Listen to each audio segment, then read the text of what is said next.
पाप अगर किसी और का हो तो क्या उसका बोझ उठाने वाले को भी सज़ा मिलती है? क्या किसी की रूह तब तक आज़ाद नहीं होती जब तक कोई उसके कर्म का हिसाब न दे?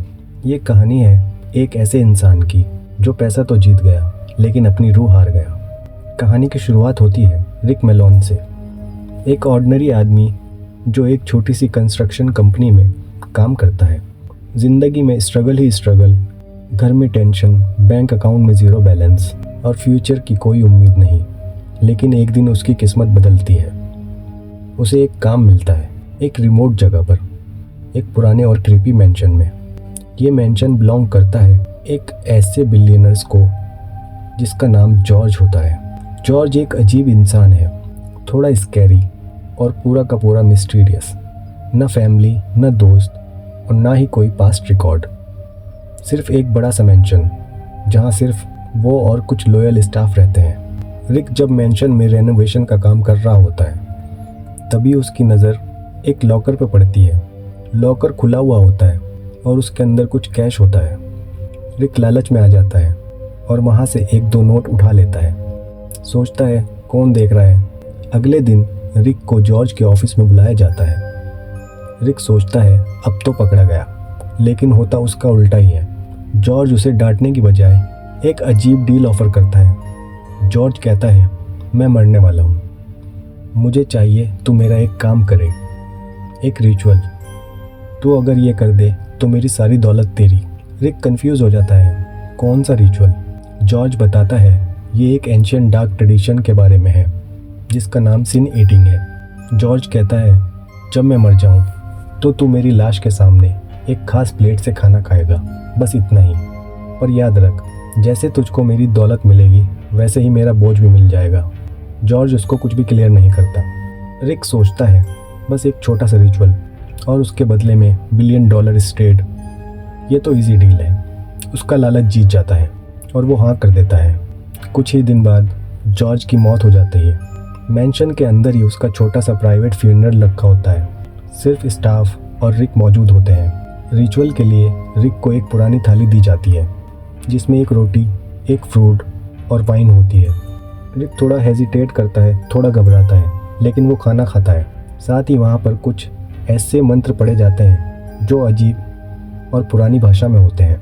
उस वक्त कुछ भी अजीब नहीं होता, सब कुछ नॉर्मल लगता है। लेकिन उसी रात सब कुछ बदल जाता है। रिक की ज़िंदगी एकदम से ट्रांसफॉर्म हो जाती है।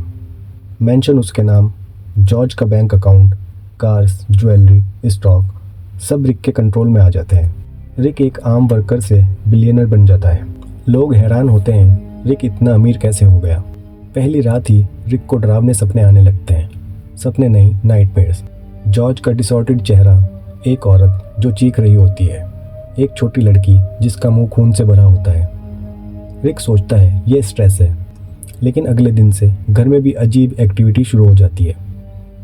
लाइट अपने आप ऑन ऑफ होने लगती है, दीवारों पर अजीब शैडो दिखने लगती है, मिरर में रिक को कोई और दिखता है, और सबसे खौफनाक, रिक को लोगों के पाप दिखने लगते हैं। जब वो किसी को देखता है तो उसके डार्क पास्ट उसके सामने फ्लैश होते हैं, जैसे वो उनके कर्म देख रहा हो। रिक मेंटली डिस्टर्ब होने लगता है। तभी उसकी मुलाकात एक औरत से होती है जिसका नाम एंटोनियो होता है, जो मेंशन की केयरटेकर भी होती है। एंटोनियो रिक को सच बताती है, मरने वाले के पाप एक जिंदा इंसान पे डाल दिए जाते हैं ताकि उसकी आत्मा को शांति मिल सके। रिक कहता है तो क्या मैं जॉर्ज के पाप ले चुका हूँ? एंटोनियो, जो तुमने लिया है वो सिर्फ पैसा नहीं, वो उसके कर्म भी हैं, और कर्म कभी मुफ्त में नहीं मिलते। रिक को अब सब दिखाई देने लगता है। जॉर्ज का पास्ट, वो वर्कर्स जिनके साथ जॉर्ज ने बहुत गलत काम किए होते हैं या उनसे गलत काम करवाता था, बिजनेस डील में धोखा देता था, एक छोटी लड़की की मौत जिसमें जॉर्ज का हाथ होता है। इन सब का गिल्ट अब रिक के आसपास घूम रहा होता है। रिक एक प्रीस्ट फादर के पास जाता है जिसको स्पिरिचुअल और पैरानॉर्मल चीज़ों का ज्ञान होता है। फादर एली उससे कहता है पाप खुद से नहीं निकलता, या तो माफ़ी मांगो या वो तुम्हें तोड़ देगा। रिक कन्फेशन करता है, सोचता है सब ठीक हो जाएगा, लेकिन कर्स और स्ट्रांग हो जाता है। तभी रिक का एक पुराना दोस्त जेरेमी उसके मैंशन में रहने आता है। जब उसे रिक का सीक्रेट पता चलता है तो वो लालच में आ जाता है। वो कहता है मुझे भी ये सब चाहिए, मैं भी बन सकता हूँ सीन ईटर। रिक के पास अब दो रास्ते होते हैं, या तो कर्ज किसी और पर ट्रांसफ़र कर दे या वो अपने पाप एक्सेप्ट करके जस्टिस दे। रिक दूसरा रास्ता चुनता है। वे जॉर्ज के सारे डॉक्यूमेंट्स, फाइल्स और सारे डार्क सीक्रेट मीडिया को लीक कर देता है। सब कुछ पब्लिक हो जाता है। रिक अपनी सारी वेल्थ चैरिटी में डोनेट कर देता है, ऑर्फनेज, विक्टिम्स, फैमिलीज और लीगल एड फंड्स में। लेकिन कर्ज अभी भी उसके साथ ही होता है। रिक मैंशन के एक रूम में मिरर के सामने खड़ा होता है। उसका चेहरा थका हुआ है, आंखों के नीचे गहरे डार्क सर्कल, उसकी आंखों में गिल्ट और कोई शांति नहीं। पीछे से एक काला साया आता है और धीरे धीरे उसके करीब आ जाता है।